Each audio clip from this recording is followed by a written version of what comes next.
The top stories tonight in Y News. The Commission on Elections will soon decide on the appeal of the LTFRB to be exempted from the public spending ban during elections and allowed to continue their fuel subsidy disbursement. The number of crimes in the Philippines, including murder, has increased after government eased coronavirus restrictions, according to the Department of the Interior and local government.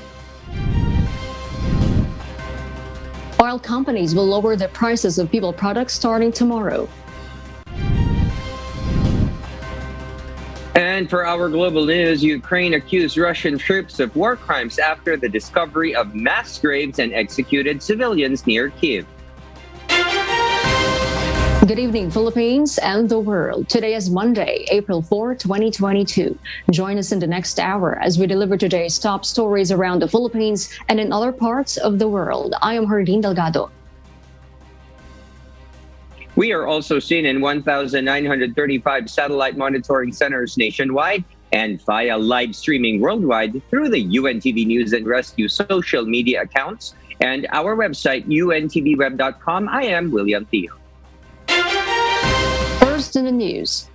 The Commission on Elections is set to announce this week its decision on the appeal of the Land Transportation Franchising Regulatory Board, or LTFRB, to be exempted from the public spending ban during elections. Asher Kadapan Jr. details why. Government agencies, among others, are required to submit an application for exemption while the Commission on Elections implements a disbursement ban during the height of election campaign period. This is to ensure that funds being released by the government is being used accordingly in the intended projects and not in campaign activities. With this, the Land Transportation Franchising and Regulatory Board submitted a petition to exempt and allow the disbursement of fuel subsidy to operators of public utility vehicles. Temporarily suspended po yung ating disbursement last March 25, 2022 dahil inaantay po natin yung resolution sa application natin for exemption from the Comelec ban on disbursement. Kasi kahit daw po pala ongoing na yung programa prior to the election ban, ay kailangan pa rin nating mag-seek ng exemption. The Comelec, on their part, assures that the petition is promptly being processed to avoid further delays. Comelec Commissioner Attorney George Erwin Garcia explains that they need to make sure that the LTFRB is correctly doing the entire procedures in the distribution of fuel aid. Nung nakaraang linggo po, USEC ay amin pong dininig na pinag-submit namin ng mga ebidensya ang LTFRB at pinag-submit din namin ng tinatawag na position paper or memorandum. At yun po ay na-comply na po nila. Ito po ay kasalukuyan ng nag-undergo nung study, and therefore, Miyerkules po may masasubmit po na recommendation sa NBank at i-expect nyo po hanggang Thursday ay may announce na po natin yung aksyon ng Comelec patungkol po sa request po ng LTFRB. As of today, the LTFRB has already disbursed 6,500 peso fuel subsidies to over 110,000 beneficiaries. The agency earlier targets to disburse the first tranche of 2.5 billion peso aid to about 377,000 PUV operators and drivers before the end of March. The LTFRB vows to immediately resume the fuel subsidy disbursement upon approval of Comelec. Asher Kadapan Jr., UNTV News and Rescue. We serve the people, we give glory to God. Meanwhile, pump prices of petroleum products are set to go down this week as announced by oil firms. In separate advisories, Pilipinas Shell, Petroleum Corporation, and Sea Oil Philippines Incorporated said they will slash the prices per liter of gasoline by 2 pesos and 30 centavos, diesel by 1 peso and 85 centavos, and kerosene by 1 peso and 65 centavos. Petrogas and Clean Fuel also announced the same adjustments except for kerosene. The oil price rollback will take effect on Tuesday, the 5th of April 2022. Other oil companies have yet to make similar announcements for this week.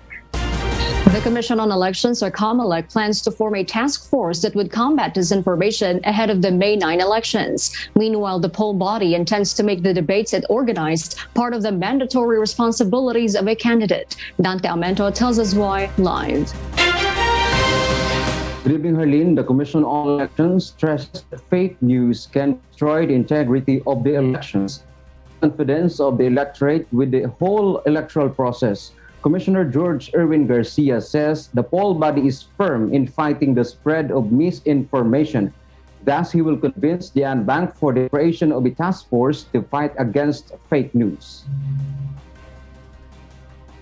Yung po mga lumalabas katulad na may mga balota daw na naglipanan na original ballots pagkatapos sineshake na, na may mga nakawala raw balota mula sa NPO, eh wala pong katotohanan yun. Meron naman po, pinapakita sa video, natapos na raw po eleksyon. May mga boto na mga kandidato. Eh nakita niyo po ang nakalagay na number of voters turnout, 100%. Paano naman paniniwalaan yung 100% na yun? The task force will prosecute peddlers of fake information through filing of appropriate complaints. Garcia added the public believe this false information if there will be no effort to counter it. Yung mga tao namin dito, wala na nga pong pahingahan. Sisirain lang ng mga ganong klaseng fake news. Hindi po natin papayagan. We will go after them. We will prosecute them. Meanwhile, the Commission urges Congress to legislate or pass a law that will order the mandatory participation of all candidates, either in local or national positions, in the Comelec organized debates. Garcia reiterates they have no power to impose heavy sanctions against debate keepers without a law. Kung hindi, pwede siya maging ground ng disqualification. At the same time, pwede maging ground ng election offense. Sa kasalukuyan po talaga hanggang ngayon, dyan nga po kami nagkakaproblema dahil wala po kasi umiiral na batas. Berlin, the issue on penalty for candidates who will not join debates began after absence of the BBM-Sara tandem in the Comelec-led debates. Back to you, Herlene. Thank you, Dante Amento, reporting live from Quezon City. The Department of the Interior and Local Government, or DILG, has warned barangay officials against campaigning for any candidate in the coming elections. Rosalie Cos explains why. Joint Circular Number 001 Series of 2016 states that barangay officials are prohibited from engaging in electioneering and partisan political activities. The Department of the Interior and Local Government, or DILG, says if any barangay official have committed this election offense, they will be dismissed from office and will be charged before the Office of the Ombudsman. These activities refer to those who promote the election or defeat of a particular candidate or party to public office. Ang kaparusahan po, pwede silang makasuhan sa Comelec as an election offense at tinitingnan namin ang tinatawag nating administrative offense dahil kasama po dito ang Civil Service Commission na nag-issue at ipa-filean po natin ito sa Office of the Ombudsman. Prohibited activities include forming organizations, associations, clubs, committees, or other groups of persons for the purpose of soliciting votes or undertaking any campaign for or against a candidate or party, holding political meetings, rallies, and others, making speeches, announcements, or commentaries, or holding interviews, publishing, displaying, or distributing campaign literature or materials, and directly or indirectly soliciting votes, pledges, or support. Those who are excluded from the coverage of the prohibition under the Joint Circular Number 001 are the President and Vice President, members of the Cabinet, other elective public officials, except barangay officials and personal and confidential staff of the above-mentioned officials. Meanwhile, apart from barangay officials, civil servants should also not engage in electioneering and partisan political activities. Rosalie Cos, UNTV News and Rescue. We serve the people, we give glory to God. The number of index crimes recorded since the easing of restrictions in Metro Manila and other areas increased, according to the Department of the Interior and Local Government. Meanwhile, since the implementation of the gun ban in January by the Commission on Elections, around 2,300 violators were arrested. Eileen Ceruda reports. The number of crimes, including murder, physical injury, and theft, has increased since the national government placed lesser restrictions in the country. The Department of the Interior and Local Government said 28,214 crime cases were recorded in February. These numbers increased by 5% or equivalent to 29,798 in March. Cases of theft also increased from 921 in February to 995 in March. Aside from the theft cases, the number of recorded murder cases also went up to 328 from 292 in the month before. Cases of physical injury also slightly increased. The DILG reminds the public to remain vigilant and immediately report any crime incidents to authorities. The department also recommends deploying more police presence to lessen the crimes in the country. Meanwhile, Comelec Resolution Number 10728 prohibits carrying or transporting guns or any firearms in public places. This was implemented amid the upcoming elections to ensure peace and order during the campaign and after the voting period. According to the Department of Interior and Local Government, there are 4,000 to 5,000 checkpoints tasked to impose the gun ban. Since the implementation, around 2,300 individuals were arrested. As of the last report ng ating kapulisan, meron ng mahigit kumulang na 2,300 ng ating kababayan na hinuli po at inaresto dahil po sila ay nag-violate ng election gun ban. The department also reminds individuals to follow the implemented gun ban to avoid facing penalties. Eileen Cerudo, UNTV News and Rescue. We serve the people. We give glory to God. Up next in Y News. The Trade Union Congress of the Philippines slams the decision of the Regional Tripartite Wages Productivity Board NCR dismissing their 470 peso wage hike petition. The Department of Health said it was in constant coordination with the World Health Organization and was closely monitoring the COVID-19 variant Omicron XE, which has been detected in Thailand.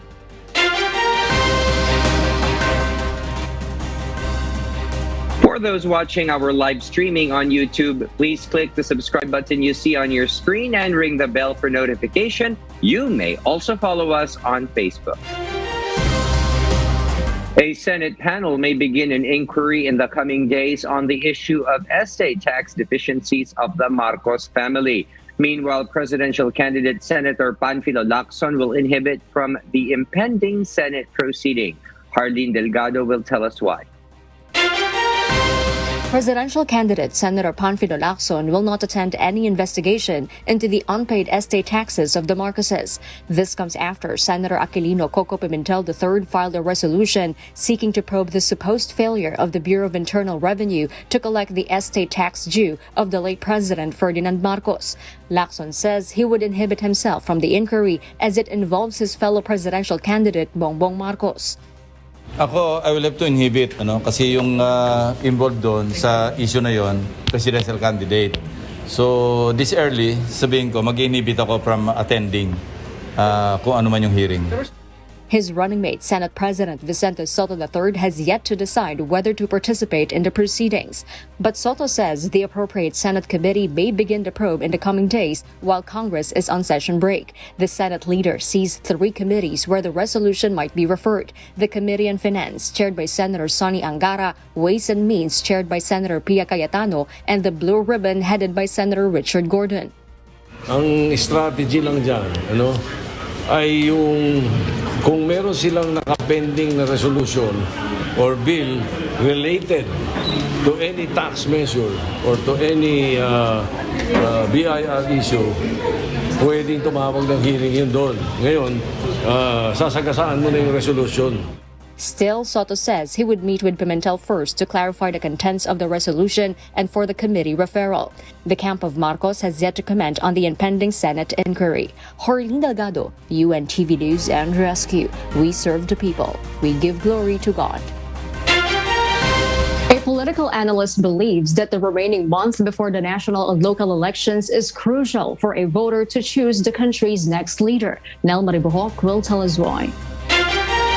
The undecided voters are most likely to start choosing their candidates 1 month before the elections. According to UST Department of Political Science Professor Dennis Coronacion, this is the time when election surveys may influence the voting population.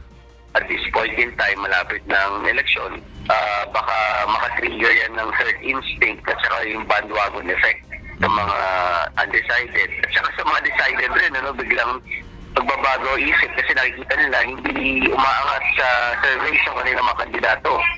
Coronacion advised the candidates not to rely on debates or forum alone to sway voters. If needed, politicians should recalibrate their campaign strategies. Medyo dapat magbilis-bilisan nila kasi baka yung impact, kung sakaling ma-address man nila yung loose ends, baka yung desired na impact nila hindi maihabol sa araw ng halalan. He explained that debates may be useful in some ways, but candidates should strengthen other aspects of campaigning to get the vote of Filipinos. Kasama rin dyan yung yung presence sa social media, kasama rin dyan yung messaging, kasama rin dyan yung public image, kasama dyan yung political machinery, tsaka funding, importante rin ng funding. Nel Maribuhok, UNTV News and Rescue, we serve the people, we give glory to God. The Trade Union Congress of the Philippines slams the decision of the Regional Tripartite Wages Productivity Board, NCR, dismissing their 470 peso wage hike petition. The Wage Board's resolution states that an across-the-board wage increase is not within the jurisdiction of the Regional Tripartite Wages and Productivity Board. The resolution also ruled that such petition is not authorized by the Wage Rationalization Act. But the trade union explains that while the RTWPB cannot grant an across-the-board wage increase, it has jurisdiction in so as far as providing an increase in minimum wage.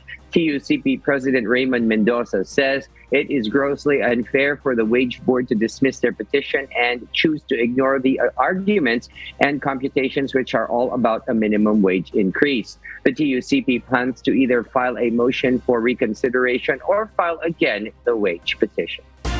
The Department of Health is conducting an inventory of all nearly expired COVID-19 vaccines. The DOH will release an update once they are done with the report. Aiko Miguel reports why.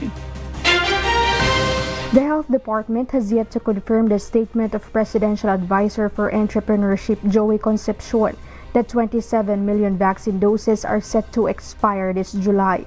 According to DOH Undersecretary and Chairperson of the National Vaccination Operations Center, Mirna Kabutahe, the DOH is conducting an inventory of COVID-19 vaccines. We don't have the exact figures. We are doing our wall-to-wall count. Ibig sabihin may mga grupo tayo ng DOH at saka yung ating mga partners na talagang nag-iimbentaryo hanggang sa municipal level. Ilan ba talaga ang stock nilang bakuna? Ilan na yung mga expiry date? At ano pa yung mga pwedeng magamit sa kanila? Undersecretary Kabutahay explains the supply of these COVID-19 vaccines arrived in the country late 2021 and January this year, and they all have short expiry or short shelf life.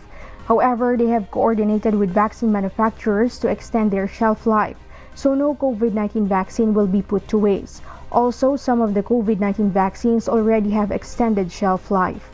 Yung mga AstraZeneca at saka yung iba pang bakuna, nag-request tayo na ma-extend yung shelf life. Yung iba ay kasalukuyang pinag-aaralan. Yung iba ay binigyan ng extension ng 3 months shelf life. Yung iba hindi na pwede. The DOH and the Department of Foreign Affairs are also discussing the proposal to donate excess COVID-19 vaccines to other countries and the potential recipients of the COVID-19 vaccines. Pinag-uusapan pa yan ng DSA at saka yung mga concerned na ating mga bansa. Yung mga dinonate sa atin, we are also coordinating with the COVAX kung pwedeng i-deploy. Kung hindi na, yung mga hindi pa magbabakuna, i-distribute pa rin natin sa buong bansa. The DOH assures no expired COVID-19 vaccines were used since they are incarcerated. The government is also planning to resume special vaccination days after the long holiday in areas with low vaccination rate including the Bangsamoro Autonomous Region in Muslim Mindanao or BARM. Aiko Miguel, UNTV News and Rescue. We serve the people, we give glory to God. The Department of Health, or DOH, is currently in talks with the World Health Organization after the reported Omicron XE case in Bangkok, Thailand. The WHO estimated that the Omicron XE is 10% more infectious than the BA.2, while its severity is still being investigated. In a statement, the DOH said that observation and monitoring are still ongoing to confirm whether the variant should be categorized as a subvariant of Omicron or a new variant to be named by the WHO if it displays any significant change in its characteristic. The DOH assures that the Philippine Genome Center is also monitoring case trends and strengthening genome surveillance activities. The government continues to implement the four-door strategy to prevent the entry of the variant. The public is urged to get COVID-19 vaccination and booster shots as added protection and responsibly adhere to safety and health protocols against COVID-19. For the news abroad, as Russian troops pulled back from cities surrounding the capital Kyiv on the 30th of March, Ukraine authorities were horrified to witness the state that the city of Bucha was left in. Marvi Delphine will tell us why live. Marvi? Elsie, the Russian military spared no mercy in their month-long invasion of the surrounding towns and villages in the Kyiv region as they massacred hundreds of Ukraine civilians in the area. At the latest, authorities reported over 410 civilian bodies discovered along the sites. However, numbers may be even higher. Many images of Bucha, a city near Kyiv, surfaced online, showing the cruelty of Russian troops as massacred bodies were seen scattered around the city. To this, the Ukrainian Minister of Foreign Affairs Dmytro Kuleba called Russia as worse than ISIS, condemning Russian troops and their crimes of torture, rape, and murder of civilians. Russia is worse than ISIS in its atrocities, in its crimes, both the scale of these crimes and the ruthlessness of the behavior of Russian army in Ukraine. I don't know where these soldiers were educated, what kind of values they have, if any.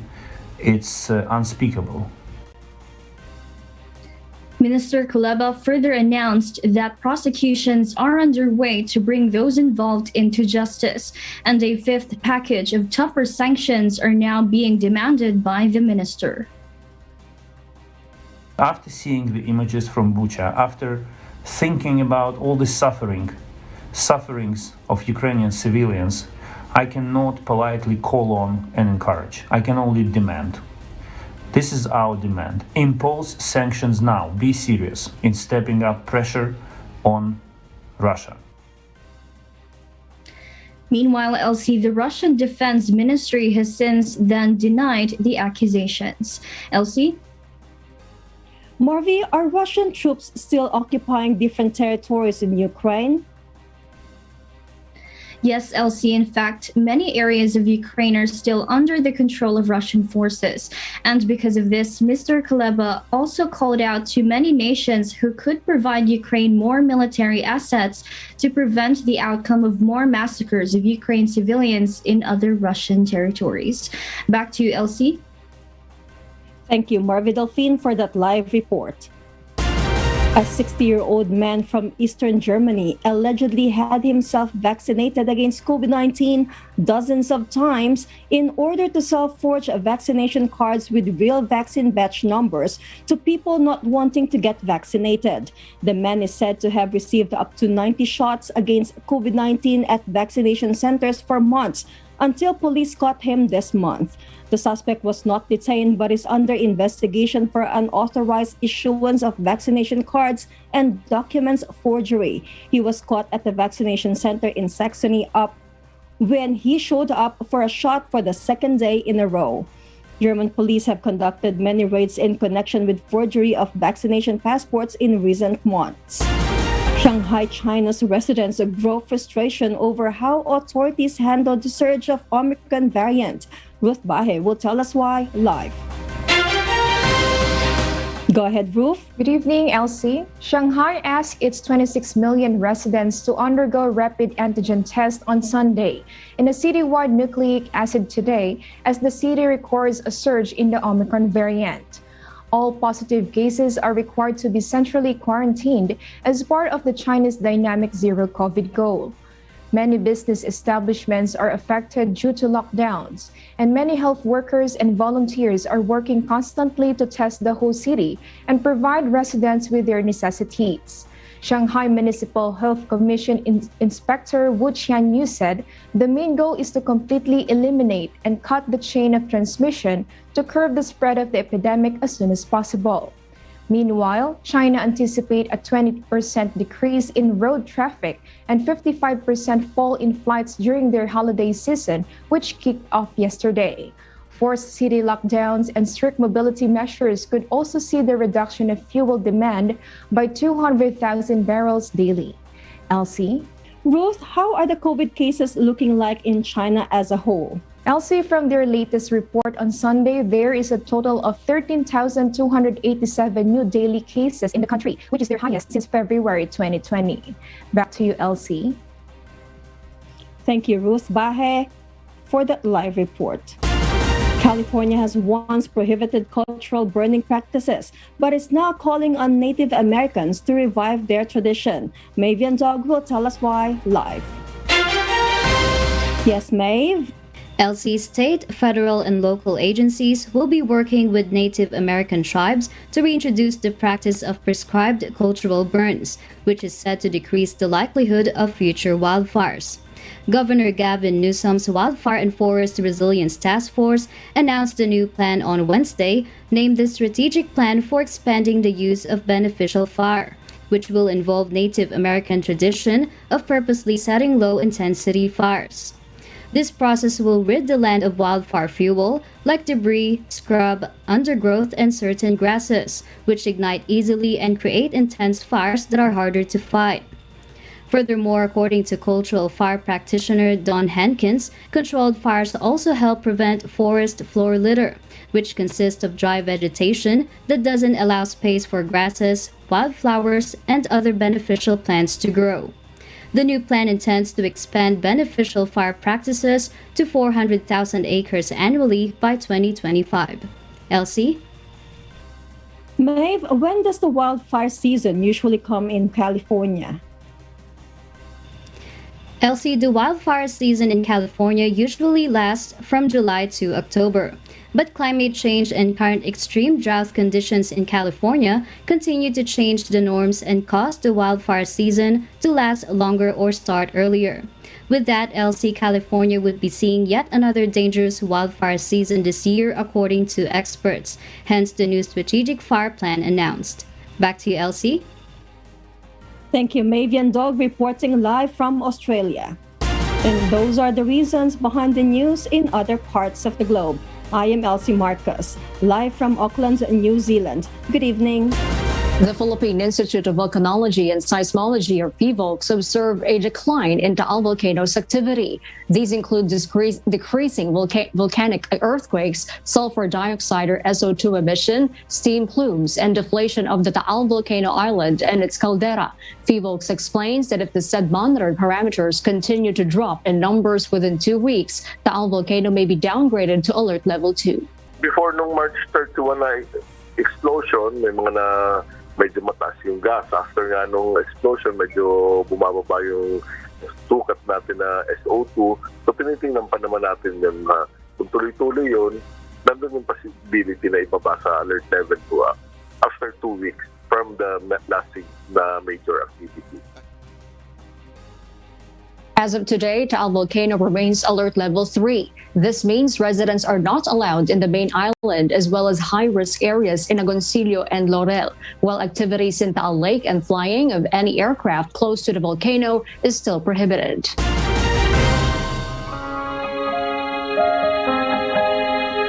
And before we close, we will leave you with a word, giving glory to God. From the book of Matthew, chapter 7, verse 12. It says, "Therefore all things whatsoever ye would that men should do to you, do ye even so to them. For this is the law and the prophets."